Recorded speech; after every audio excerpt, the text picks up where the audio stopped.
Pria itu begitu kaya sehingga rumah seluas 3.000 meter persegi tidak dapat menampung uang yang diperolehnya, ratusan pound emas disimpan di lemari pakaiannya dan puluhan koper dipenuhi dengan uang kertas. Istrinya ingin mencari sepasang sepatu untuk pergi keluar, tetapi membuka kotak sepatu dan ada uang di dalamnya. Pria itu tidak punya pilihan selain mengubur uang di halaman, menggali secara acak dan menggali uang yang telah dikuburnya terakhir kali. Pria itu sangat marah sehingga dia membawa 2 kantong uang lagi ke gudang dan baru saja membuka pintu dan uang yang ditransfernya hampir tidak membunuhnya. Dia tidak punya pilihan selain mendepositokan uangnya di bank, 30 juta dolar di bank ini dan 60 juta dolar di bank itu.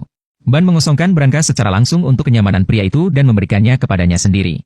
Seiring dengan menyebarnya berita, belasan ban dibuka di kota berpenduduk lebih dari 2.000 orang ini yang didedikasikan untuk kaum pria. Agar bank-bank tidak mencurigainya, dia hanya membuka 20 perusahaan dompet, mencuci uangnya dan, karena tidak ada yang mengelolanya, menjadikan paman yang menyapu jalan sebagai ketuanya. Dengan gaji bulanan sebesar 300.000 dolar AS, Anda pasti ingin tahu bagaimana dia bisa menghasilkan begitu banyak uang. 6 bulan yang lalu, Barry adalah seorang kapten untuk TVA, tidak hanya digaji dengan baik dan memiliki paket tunjangan yang menguntungkan, dia juga menikah dengan seorang model populer dan sedang mencari uang tambahan. Hanya menyelundupkan beberapa cerutu saat terbang. Tetapi suatu hari, tiba-tiba, dia didekati oleh seorang pria dari CIA. Barry tahu bahwa dia telah tertangkap basah menyelundupkan cerutu, dan bukannya mencoba melakukan apapun kepadanya, pria substantif itu malah berkata kepadanya, ingin saya tidak menangkap Anda.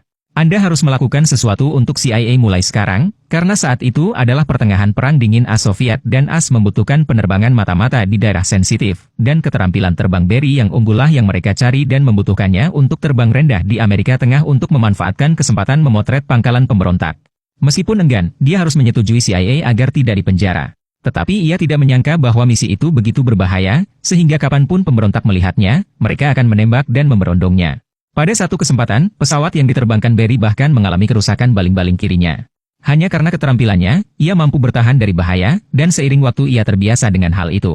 Setelah setiap misi, dia akan berganti pakaian dengan seragam kaptennya dan kemudian pulang ke rumah sehingga istrinya tidak akan mencurigainya. Saya pikir setiap hari hanya akan ada foto OP, tetapi pada hari ini, CIA memberi Barry tugas yang lebih berbahaya. Dia meminta Barry untuk mengangkut kiriman senjata ke lokasi yang ditentukan.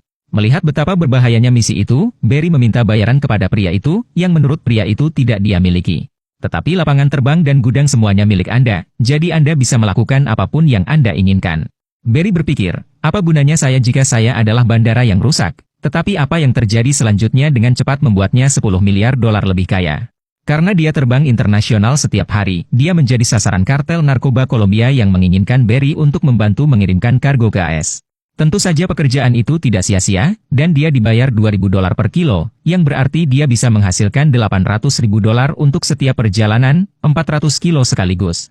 Barry berpikir, lagi pula saya tidak dibayar untuk bekerja untuk CIA, jadi saya mungkin juga bisa menghasilkan uang tambahan untuk diri saya sendiri, jadi saya setuju untuk melakukannya. Tetapi uang sebanyak itu tidak diperoleh secara cuma-cuma. Keterampilan terbang Barry harus diuji, karena landasan pacu terlalu pendek di hutan ini. Kelompok ini telah mencari pilot sebelumnya dan mereka semua menabrak pohon, dan Barry tidak mengecewakan mereka. Dengan keterampilan terbangnya yang luar biasa, ia melesat dengan mulus, menyapu dahan-dahan pohon. Mengikuti rute yang diberikan oleh para penyelundup, Barry berhasil menghindari pengawasan petugas penegak hukum dan menurunkan kargo di lokasi yang ditentukan. Siapa yang tahu bahwa tidak akan terjadi apa-apa selama persalinan, tetapi sesuatu akan terjadi ketika harus membagi uangnya. Segera setelah dia mendapatkan uangnya, angkatan bersenjata setempat mengepung mereka dan kemudian membawa Barry ke penjara Kolombia dengan semua giginya copot. Tetapi dalam beberapa hari dia dibebaskan dengan jaminan oleh CIA. Karena CIA telah menjebaknya untuk sesuatu yang bahkan lebih gila dari perdagangan narkoba.